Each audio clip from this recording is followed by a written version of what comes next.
Siamo in diretta da Lazzate con Ferdinando Fedele, mister dell'Ardor. Allora, prima domanda, quanto vale questa vittoria, questo 2-1 in ripresa dopo la sconfitta che un po' che si aspettava in settimana scorsa? L'Ardor torna a vincere.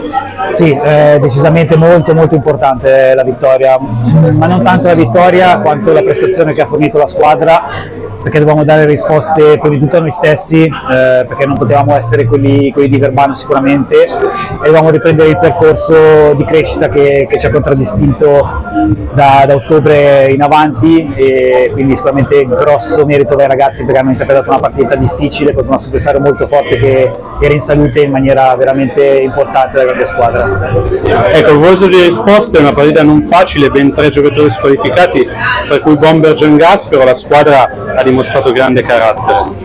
Sì, ma non ha dimostrato stato carattere dal mio punto di vista, ha dimostrato anche voglia di giocare, palleggio, abbiamo secondo me impresso un'ottima qualità alla manovra, sia nel primo e soprattutto nel secondo tempo.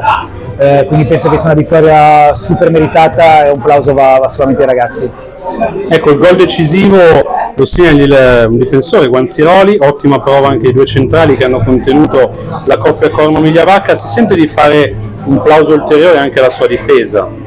Ma indubbiamente devo fare un plauso a tutti, sicuramente Davide, Alessio, Momo e Nicolò hanno offerto una prova importante, e come tutta la squadra, dalla stabilità difensiva che noi dobbiamo trarre la nostra forza per poter poi vincere le prossime partite, perché sappiamo che abbiamo un potenziale offensivo veramente importante nonostante l'assenza di Francesco, che comunque è molto pesante per noi.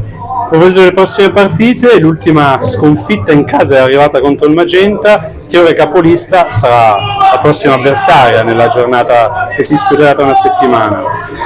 Io la vedo sempre in maniera positiva, quando si vanno ad affrontare i più forti dobbiamo metterci ancora più attenzione, più voglia, più determinazione, perché in questo momento il Magenta sta meritando il primato e dobbiamo essere pronti per affrontare una grande squadra, sapendo di essere anche noi una grande squadra. E noi le facciamo i nostri migliori auguri. Grazie mister. Grazie mille. Siamo in diretta da Lazzate con Roberto Gatti, mister della Caronnese.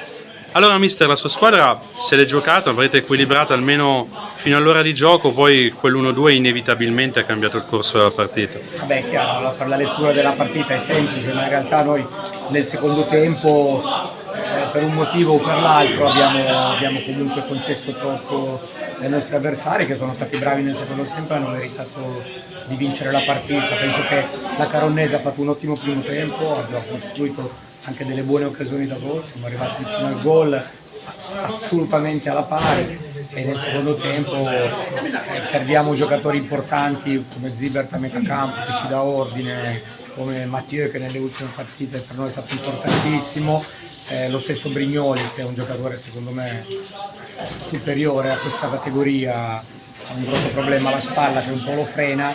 È entrato Papa che è un bravissimo giocatore ma che è 2 mesi che non mette un piede in campo. Abbiamo concesso troppo a una squadra che comunque è un'ottima squadra, è una squadra molto interessante, se gli dai spazio è chiaro che ti mette in difficoltà. Però oggi abbiamo concesso un po' troppi giocatori, ma non vuole essere una scusante, perché comunque quelli che hanno giocato devono assolutamente essere all'altezza di giocare nella Caronnese. Nel primo tempo abbiamo fatto bene, nel secondo tempo loro hanno meritato di vincere. Sì, diciamo che chiaramente non è un attenuante, ma non si può prescindere dal fatto che ci fossero molte assenze nella sua squadra oggi. Ecco, oggi ha esordito anche in difesa di Lernia, il futuro, l'equilibrio è stato trovato con il 3-5-2 secondo lei?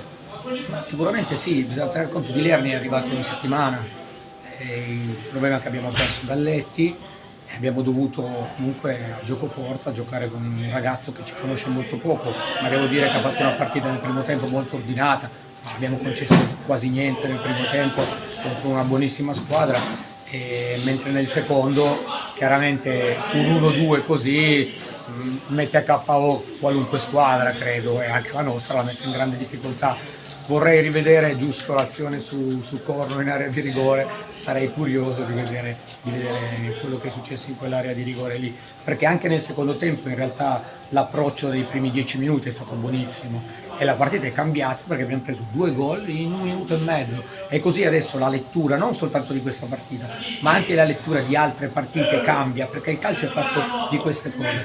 Il risultato è la cosa più importante, inutile che ci nascondiamo, l'unica cosa che conta è fare il risultato. Pertanto se arrivi dalla partita di Solbiate, dalla partita di Pavia dove hai giocato bene e hai fatto 4 punti in 2 partite, giochi male mezz'ora e purtroppo quello che rimane è davvero poco nelle mani. Il calcio funziona così.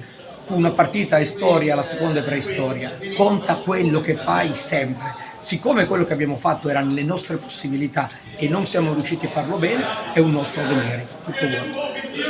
La ringraziamo mister per questa analisi. Grazie a voi.